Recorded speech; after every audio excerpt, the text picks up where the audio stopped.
एक बार फिर आप लोगों का आपके ही अपने YouTube चैनल लर्न विद निहाल पर बहुत बहुत स्वागत है।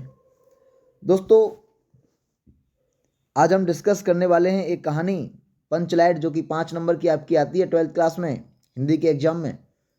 तो पंचलाइट बिहार के एक पिछड़े गांव की कहानी है। महतों की टोली में अशिक्षित लोग हैं। अब जो महंत हैं, उनकी जो टोली है, उनका एक संगठन है, उसमें अशिक्षित लोग हैं, पढ़े लिखे नहीं हैं। उन्होंने रामनवमी के मेले में पेट्रोमैक्स खरीदी। अब जो रामनवमी का मेला है, तो उन्होंने अपनी जो है पंचायत के लिए, अपने ग्रुप के लिए मतलब पेट्रोमैक्स खरीदी, जिसे वे पंचलाइट कहते हैं। पंचलाइट को देखने के लिए सभी बालक, औरत और आदमी आए। अब जब गांव में कोई चीज़ पहली बार आती है, मतलब नई नई सी चीज़ है, अब देखने के लिए भाई ये क्या है। पहले गांव में कार आ जाती थी या ट्रक आ जाता था, तो हम लोग भी बचपन में उसको देखने जाया करते थे। गांव के बाहर जब खड़े होते थे ट्रक बस वगैरह, तो सभी लोग उसको देखने आते हैं, नई चीज़ है। ऐसा होता है गांव में अक्सर।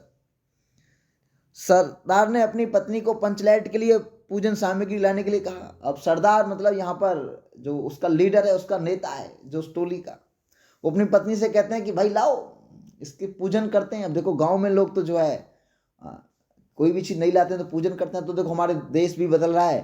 तो जब राफेल विमान आए थे, फाइटर जेट, तो उनका भी हमारे जो है रक्षा मंत्री राजनाथ सिंह ने क्या किया था, नींबू फोड़ के, नींबू से और मिर्ची वगैरह से उसका पूजन किया था। तो वैसे ही वो कहता है सरदार कि पूजन की सामग्री लाओ। अब जैसे कि तुम जानते हो कि गांव में कोई चीज़ लाते हैं, बाइक है साइकिल का भी लोग पूजन करते हैं, ठीक है, हमने खुद किया है।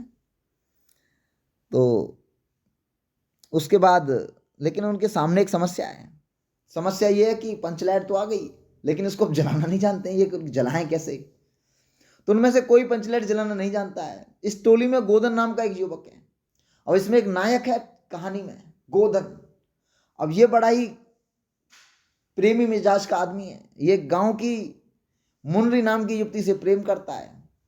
मुनरी की मां ने पंचों से गोदन की शिकायत की थी कि वह उसके घर के सामने से गुजरते समय सलीमा का गाना गाता है, कि जब ये गोदन हमारे घर के सामने से गुजरता है तो ये सलीमा का गाना गाता है।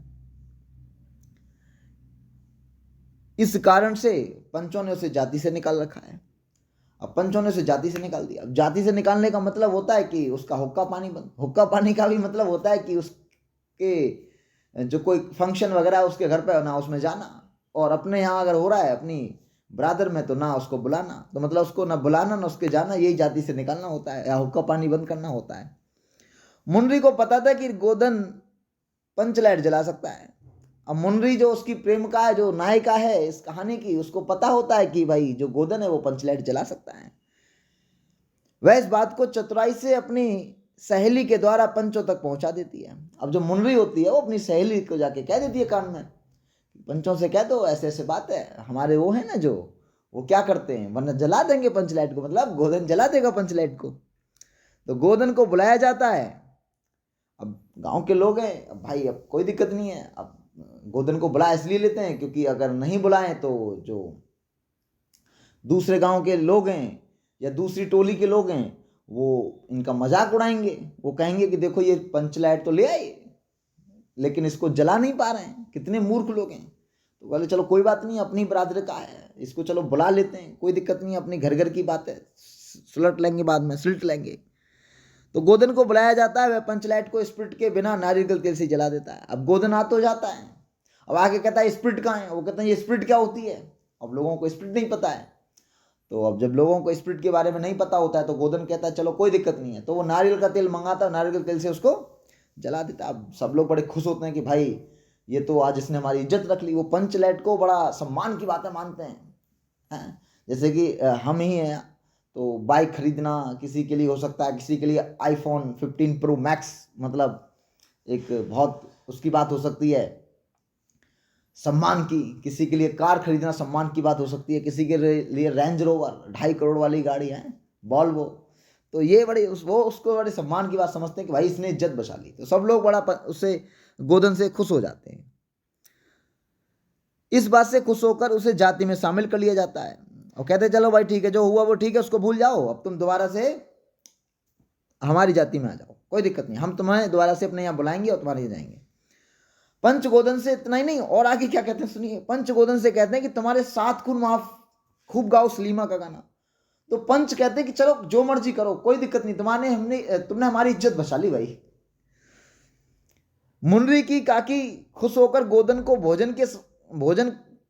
शाम के भोजन का निमंत्रण देती हैं। और मुनरी की जो काकी है, जो उनकी शिकायत करके आई थी गोदन की पहले पंचों से, जिसने निकलवाया था, वही क्या करती है, उसको शाम के डिनर के लिए बुलाती है। शाम का भोजन मतलब डिनर के लिए, क्या हो गोदन हमारे यहाँ डिनर करिएगा, है।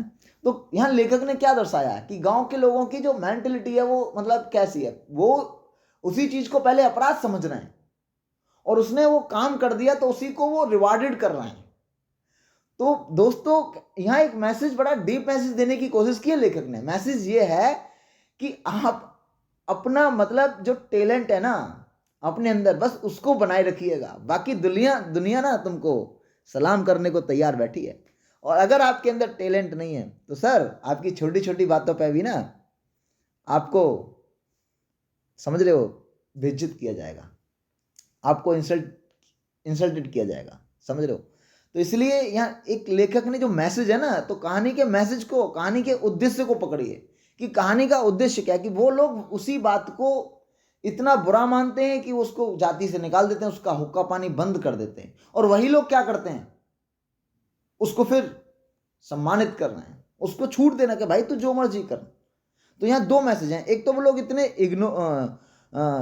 अनअवेयर हैं, अवेयर नहीं है, उसको जलाना नहीं जानते हैं वगैरह। और दूसरा मैसेज ये है कि आपको सफल होना चाहिए। अगर आपको कुछ भी करना है सर लाइफ में तो सफल होना चाहिए।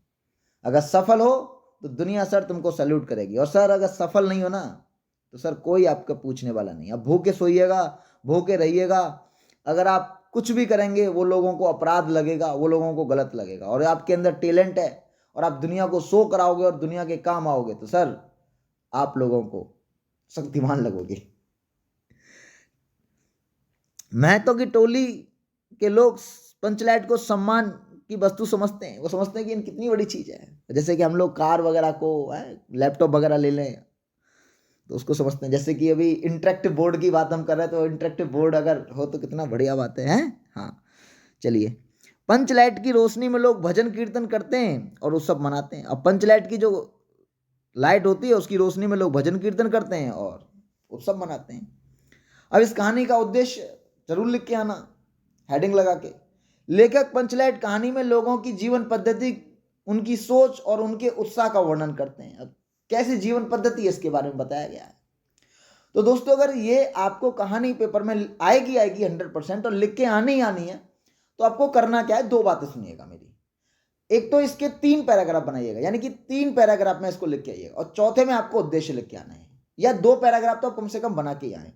और अगर आपको हम निबंध और पत्र चाहिए तो वो हमारे ही इसी चैनल पर इंग्लिश में पढ़े हुए हैं, मतलब इंग्लिश में भी हैं और हिंदी में भी वहाँ, तो वहाँ से आप निबंध को कंप्लीट और पत्रों को कंप्लीट कर सकते हैं। तो वहाँ मैंने हिंदी इंग्लिश दोनों दे रखी हैं, क्योंकि एक तीर से 2 निशान। क्योंकि 12th में आप साइंस साइड के स्टूडेंट हों, आप कॉमर्स के हों, आप आर्ट्स साइड के हों, सर आपको ना हिंदी और इंग्लिश दोनों पढ़नी है, दोनों का पेपर देना है।